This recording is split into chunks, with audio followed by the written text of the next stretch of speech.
Sooner Nation, Longhorn fans, welcome to episode 23 of the Bevo Podcast, the only podcast exclusively dedicated to covering the greatest rivalry in college football, the University of Texas and the University of Oklahoma.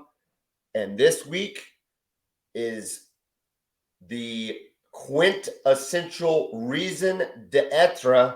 That's reason for existence, if you didn't know what that meant. Reason for existence of the Bevo Podcast is this week, the Red River Shootout. And this is our second episode of the week dedicated exclusively to talking about this game. Kevin, I was accosted today by one of the soccer moms. We've talked about the soccer moms before. We're big with the soccer moms. Yeah, shout out to all of them. Shout out to the soccer moms. But this particular soccer mom actually went to Mustang High School with me. And she was like a big time soccer player, like legit. And went and played at OCU. So in the soccer world, she's kind of a big deal. You know what I mean? And so I constantly seek her approval. And so I was telling her about the podcast. She's like, well, who wins? I'm like, you want me to pick a winner already? She's like, well, you know, right? And I'm like, well, I'm going to pick Oklahoma. She's like, well, what's the score? And I'm like, She's putting the heat on you, man. Nope, dude. Did it make you feel uncomfortable? A little bit. I felt pressure. It made me feel uncomfortable. Yeah. Thank you. But I spit a score out. I just said it. Okay. Now, are you ready to share that with the podcast? Or are you still holding till? Is it too early? What do you think? I don't think so, man. If you 31-21. 31-21 Oklahoma. Okay. All right. And you know what? I'm going to stick with that, I think. Now, if something comes out and I hear that, we got a different, if we can get some confirmation on some certain injuries or whatever, but right now, 31-21. And soccer mom, Go ahead. Go ahead. No, you go ahead. No, okay. So that is not based on if Dylan Gabriel plays or not. So just 31-21 straight up. That's correct. Okay. It's good. That's an agnostic to Dylan Gabriel playing. Soccer mom, you know who you are, and you do not have to put pressure on me. You can just listen to the podcast. You'll get all the information you need. On another note, though, thank you very much for listening. I appreciate it. Okay, Kevin, any update on the Quinn Ewers watch on your quarterback situation? Is he playing? I'm hearing no one knows for sure except Coach Sarkisian, and he ain't saying. But from what I'm hearing behind the scenes, the likelihood of him playing is getting higher and higher by the day. So the way I feel right now, I expect to see Quinn Ewers on Saturday. If he's ready to go on the field. If he's ready to go, he starts, right? I mean, he's not coming in. He's not coming in for Hudson Card. He's starting. I don't think we're doing any kind of rotation type deal. I wouldn't expect to see that unless, it's a performance deal or they run some kind of weird trick play or something like that. But no, if Ewers is the guy, I expect him to start the game. BV had his press conference today. He said 3 quarterbacks are getting first team reps. That scares the hell out of me. I'm already on record saying DG is not playing with concussion protocol. He's in concussion protocol, but I just, in this day and age, I don't think it's not a good look. We're already 3-2. I just don't see a scenario where he plays. I do think he gives us our best chance to win. I've been clear about that. But the 3 quarterbacks that are working out must be Bevel, Booty, and Evers. Evers, yeah. And I got to tell you, man, I don't know anything about anything, but I think you throw the freshman out there. Levy recruited him for a reason. He knows what it means to play in OU Texas, but you know what, man? He just might be dumb enough not to know what he's getting himself into, and he might be able to go out and make some plays. I don't know. From what I've heard, Bevel looks great in practice. He did not look great against TCU, and if he thinks it's a different circumstance. Look, when you're coming off the bench in a game like that, I mean, the chance for success is very low for the backup quarterback. Given those, 34-10. Everything's going wrong to come in. I mean, it's a bad situation to come in. Getting all the first team reps or most of the first team reps. I'm not saying that Davis Bevel's any good. I don't know anything about him. but I would expect him to at least know what he's doing out there compared to last week. If it's him. Listen, you're probably right.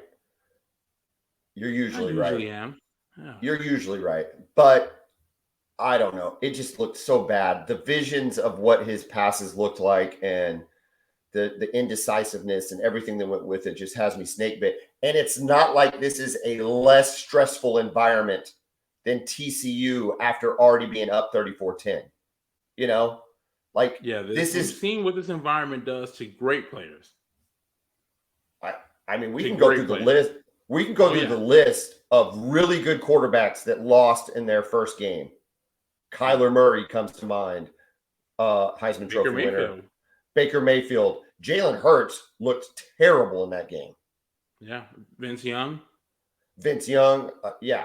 Every year Chris Sims ever played. Every he stepped on the field. Yeah. Well, I think we had the only ones that won were Sam Bradford and Colt McCoy, who won their first one. Yeah, but they both lost games too.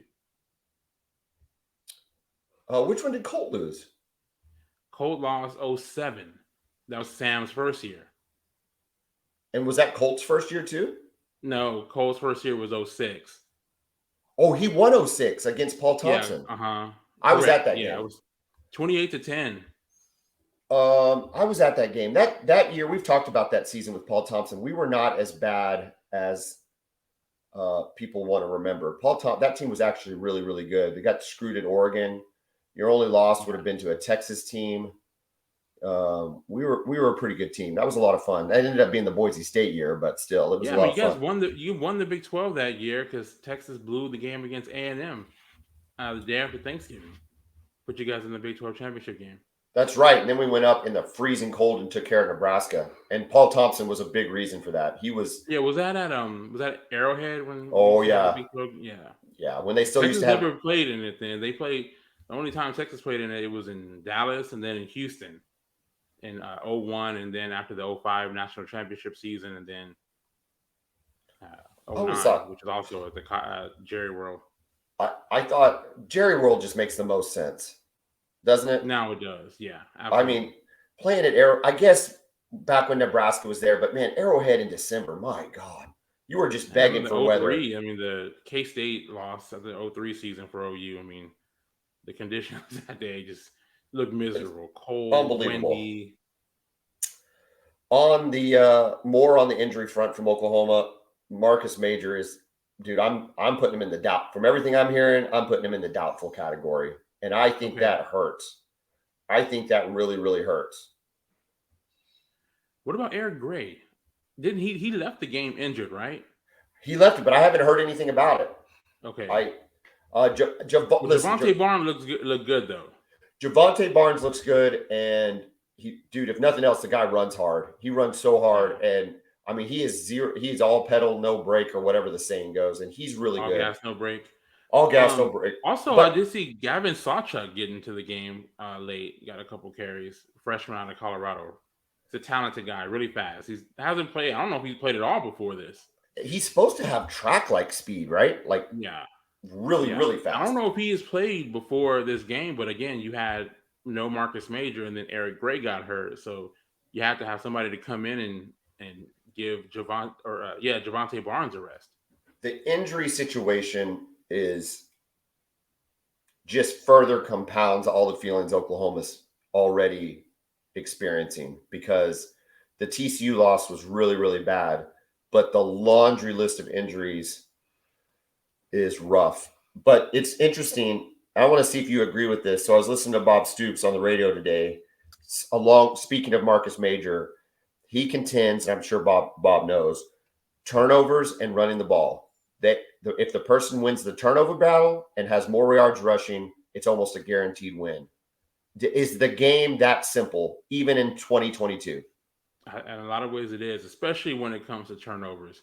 I think, especially if OU turns the ball over, I mean, it's going to be incredibly difficult to have a chance in this game. And really the same for Texas, but with OU, especially with playing a backup quarterback, I don't know if the team will be capable of coming back from a deficit anywhere close to the deficit you had last year, right?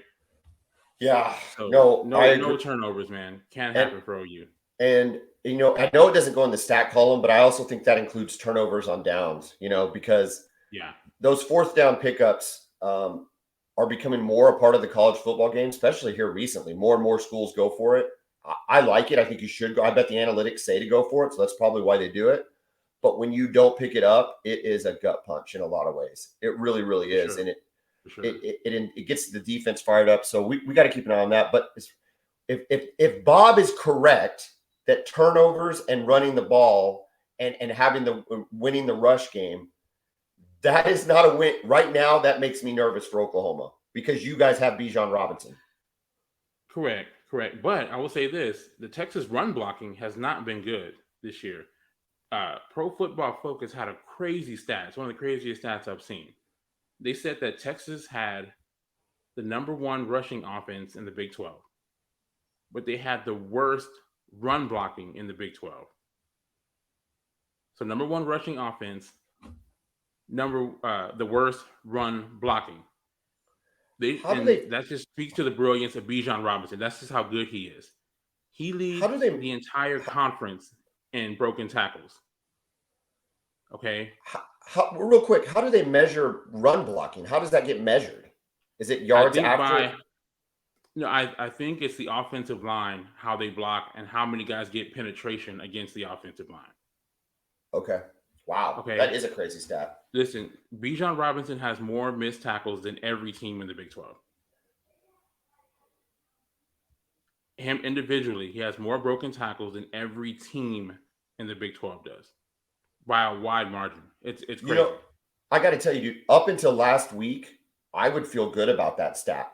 Oklahoma had been tackling really well. They've been gang tackling, they've been swarming the ball, they've been hard at the point of attack, all of those euphemisms for good tackling. Last week was a disaster when it came to tackling. So it's almost like which Oklahoma team is going to show up. If it's the one from the first three games, and even the K-State game, they tackled pretty good when they were around the guy. I don't know. One of my buddies, who is a big listener of the BBP, asked me to ask you which player from Texas emerges if you win. Like if you win, there's always that kind of player that kind of comes out of nowhere that you weren't expecting. Do you have that player that Oklahoma fan might get to know in the event y'all win?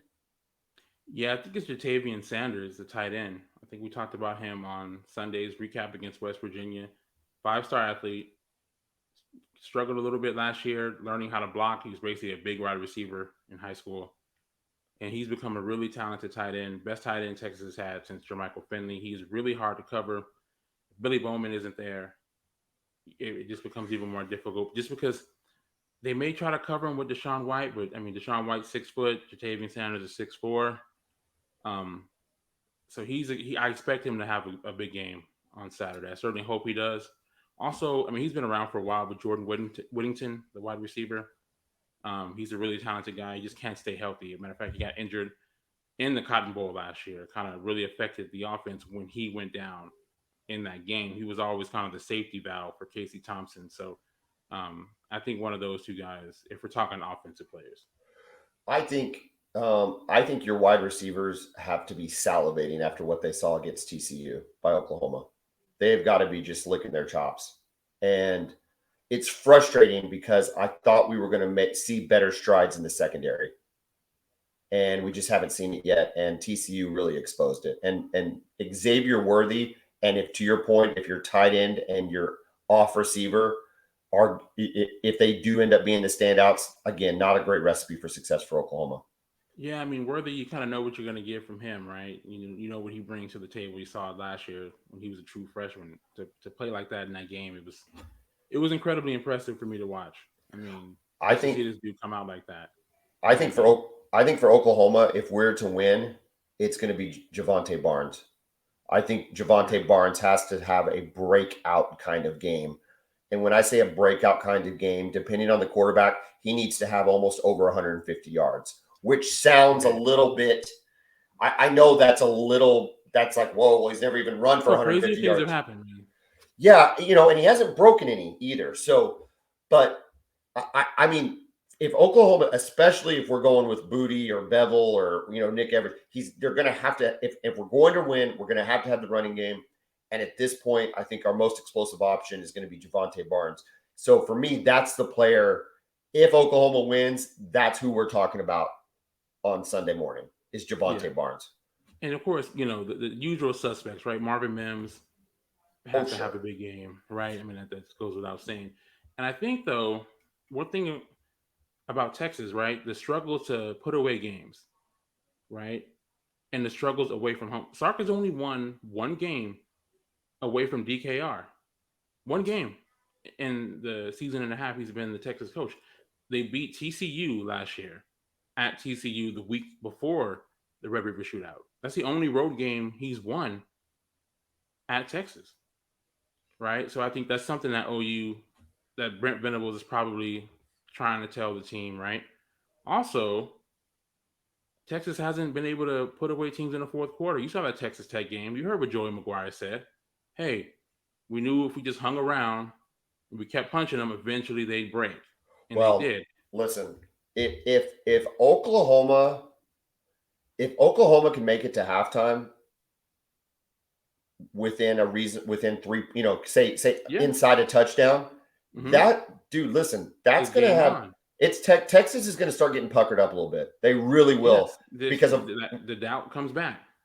The doubt comes back, and as talented as Ewers is, he hasn't led the team to a victory yet. A big time victory yet. No, he played one quarter. He looked great against Alabama, but it was one quarter. Jalen Hurts said, "Well, I've played in the Iron Bowl before." Great, the Iron Bowl and the Cotton Bowl when these two teams meet. It's not. It's not. And are we homers for OU Texas or Texas Oklahoma in the Cotton Bowl? Absolutely. I don't care. This is the biggest cauldron in college football. It absolutely is. It's the only setting where it's literally a home game and a road game from one play to the next. There's nothing like it. The momentum, just monumental momentum shifts in that game. One more quick question, and then we'll shut this down and get ready for our Wednesday episode. But this is another real quick one, and you and I can talk all day about it. So just quick answer, what comes to your mind. Which position group is in the best position to take advantage of their skills against Oklahoma? And then which position group is most at risk of being exposed? The wide receivers are the best position to take advantage. Yep. That's it. And then the one that you agree? Oh, 100%, because mine most at risk of getting exposed is our secondary. Especially if Billy Bowman's out. 100%. Yeah, if Bowman's out, it really puts it in a tough spot for OU. And then the position that's there to be exposed is the interior of the offensive line. Okay. And it's the exact opposite of what we expected, right? We expected the tackles to struggle, right? Christian Jones, who's the only senior on the offensive line playing right tackle, he's struggled his entire career, right? And then we have a true freshman, Kelvin Banks, playing left tackle. Well, they've been great. I think Kelvin Banks has given up one sack all season so far. It was on a missed stunt that he just didn't pick up. But it's the interior of the line, the guards and the center. They have not been able to run block well, and they have struggled some against really good defensive tackles. And OU with Jalen Redmond, that's an area that they can exploit. Well, I think the run or the pass. I think, I mentioned our secondary. I think our secondary they've got to figure out some way to hold up, right? We have to figure out some way to hold up because Xavier Worthy will stretch you. Whittington will come after you. And then, of course, we talked about the tight end. I actually think our linebackers might have a really good game. I feel like it's time for Stutzman and Agwebu. And I just think the way that Texas, they're a little more traditional. There's not a ton of quarterback run game. No. And so they're either playing for an expected run, protect the pass, or expected pass, be ready for the run. And I think Venables has always been really good when he doesn't have a running quarterback. Like that goes back to when he was at OU in the 2000s. And so I think with a more traditional setup, I think the linebackers are going to be in a better position to succeed. I hope they are. I think that's our biggest opportunity to make some hay defensively, because I don't think it's going to come from the secondary. I think the secondary is going to be hanging on for dear life. I really do. Okay, no arguments from me on that. All right, man. Hey, listen, we promised our audience that we're going to keep these short and sweet. We've hit the 20-minute mark. We're going to have more to talk about tomorrow. Kevin and I are going to get to talk about tomorrow. If you've got some ideas of what you want us to talk about, soccer mom pinning me in the corner, good OU fan giving me some great ideas on who's going to emerge. We'll take all the advice we've got, because we just love talking about this stuff, and Kevin and I want to bring it to you all week long. Kevin, we're just getting started. Kevin, I don't want to peak too early, although I think with my score I might already have. Kevin, to get my wife fired up, I want to make sure and know, are you fired up? I stay fired up, man. Dude, I know you stay fired up. And I'm fired up. And it's OU Texas. Let's everybody get fired up. Boomer. Hook 'em.